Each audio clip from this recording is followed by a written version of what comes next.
Assalamualaikum, halo guys, kembali lagi di video aku. Kali ini aku akan membacakan cerita horor dari kalian yang part ke-6.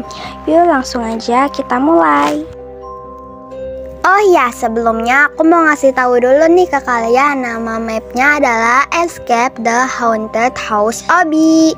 Aku pilih hanya 4-5 cerita aja. Maaf banget ya buat yang gak kepilih, mungkin kapan-kapan bakal aku pilih lagi. Oke, jadi ini dia cerita pertamanya. Aku saranin ya kalau mau komenan horor itu pakai nama kalian biar aku bisa gampang. Oke, lanjut kita bacain. Jadi sewaktu tahun 2016 aku sama sepupu aku lagi main petak umpet. Waktu itu udah mau maghrib. Terus gak lama sepupu aku mau minum ke dapur. Sepupu aku dengerin ada orang yang lagi nangis. Sepupu aku manggil aku dan saudara aku yang lain. Dikira sepupu aku yang tadi, katanya itu mah ibu aku. Terus kata si Esta, sepupunya dia, mana mungkin, aku tadi lihat mama kamu pergi. Terus kami merinding. Kami langsung mengakhiri permainan dan langsung bubar. Emang ya dari dulu tuh nggak dibolehin main petak umpet yang udah mau maghrib, katanya sih gitu ya. Buat kalian jangan juga main petak umpet maghrib ya, soalnya nanti takut mengalami kejadian kayak dia. Oke, lanjut ke cerita yang kedua. Cerita kedua dari Yara. Jadi dulu pas aku umur 5 tahun, aku lagi main sama sepupu aku namanya Rara di rumah nenek aku. Nah pas itu kan aku lagi main ya sama Rara. Tiba-tiba mama aku panggil untuk ke kamar aku. Nah aku ke kamar aku kan, aku lihat anak kecil sekitar umur 5 tahunan lah. Terus aku keluar dari kamar, tiba-tiba mamaku ada di dapur lagi nyuci piring sama nenek. Terus aku panggil mamaku, "Ma, bukannya tadi mama manggil aku ke kamarku ya?" Terus mamaku bilang gini ke aku, "Enggak kok, mama dari tadi di sini sama nenek." Terus yang tadi siapa? Please, aku ngetik ini sambil gemetaran. Aku juga sih kalau ada di posisi kamu tuh pasti panik gitu ya. Lah terus tadi yang manggil siapa gitu kan. Oke guys, lanjut ke cerita yang ketiga. Cerita ketiga dari Aleta. Oh ya guys, aku ingetin ya sekali lagi di video ini nggak ada jump scare ya. Jadi kalian kalau mau nonton nggak usah takut-takut gitu ya. Soalnya di video ini tidak ada jump scare. Halo kak, mau cerita. Jadi kemarin aku lagi tidur. Nah pas aku lagi mau tidur, aku lihat ada tangan di depan pintu kamarku. Aku langsung ambil selimut sama guling buat tutupin aku. Aku langsung berdoa biar nggak diganggu lagi tuh. Benar, tangan yang ada di depan kamarku hilang. Esoknya aku sarapan dan aku cerita ke mama soal yang kemarin. Mamaku bilang, "Udah, biarin aja, berpikir positif," kata mamaku. Aku langsung bilang, "Iya mah." Pas aku mau sekolah, aku dengar ada jeritan minta tolong di rumah kosong. Pas banget rumahku di dekat hutan dan perumahan yang kosong. Aku langsung lari ke sekolah karena aku takut banget. Pas di sekolah, aku mulai peka sama hal-hal goib. Seakan hantu-hantu mulai suka sama aku sampai selalu ngikutin aku. Oh my god, ini kayaknya terserem ya, tapi aku nggak tahu cerita berikutnya ada yang lebih serem dari dia atau enggak ya. Jadi dimanapun kalian berada harus tetap berdoa ya guys, biar nggak ngalamin hal kayak Aleta.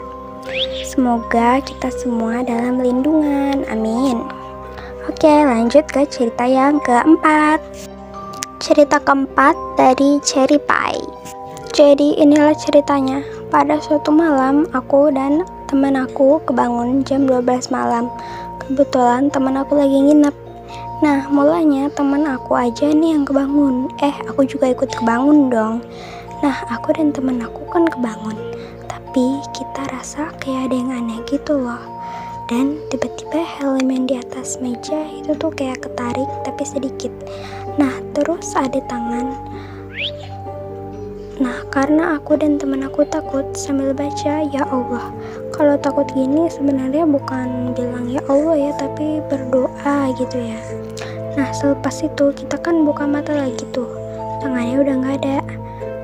Tapi kita lihat ada ayah aku lagi minum air.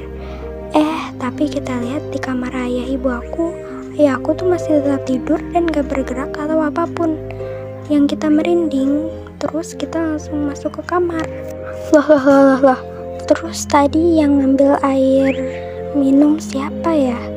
Waduh, ini ngeri banget sih. Oke, lanjut ke cerita yang terakhir atau cerita yang kelima. Cerita kelima dari It Smells. Jadi ini kejadiannya waktu aku mudik. Waktu sore aku lagi nyemil cemilan gitu. Terus kita mau ke rumah makan dulu karena lapar banget. Di situ kita udah makan dari jam 7 sampai jam 8. Di situ kan udah mau jam 8. Waktu di situ aku melihat ada nenek-nenek sama anak kecil gitu di pinggir tol. Nenek itu berbaju kebaya kuning dan berselendang merah. Di tengah perjalanan ada sosok anak kecil dan nenek tadi yang kecelakaan.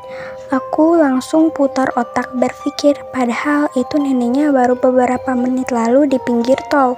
Waktu jam 23.22, aku di situ lagi main HP nonton TikTok. Tapi malah ada yang nyetopin mobil aku, si nenek itu. Tapi papa aku malah lanjut jalan. Aku bilang gini, "Pah, itu ada nenek-nenek yang ngeberhentiin kita. Kok papa nggak berhenti sih?"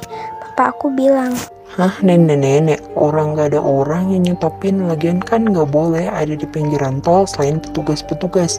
Di situ aku langsung terdiam dan waktu sampai di rumah nenek aku mandi malam. Aku ngeliat nenek itu lagi ngelambain tangan ke aku. Aku langsung ketakutan dan langsung cepet-cepet ke kamar, gak bisa tidur sampai pagi karena tiap jam ada yang ngetok jendela aku. Aku tidur sama saudara aku dan aku bangunin dia. Dia gak dengar apa-apa dan aku sempat buka gorden, ada nenek itu lagi. Segitu aja ceritanya. Ini nyata, walaupun emang gak nyambung karena susah dijelasinnya. Tapi aslinya emang mengerikan banget. Ya sih ya, ini apalagi diketok lagi jendelanya malam-malam.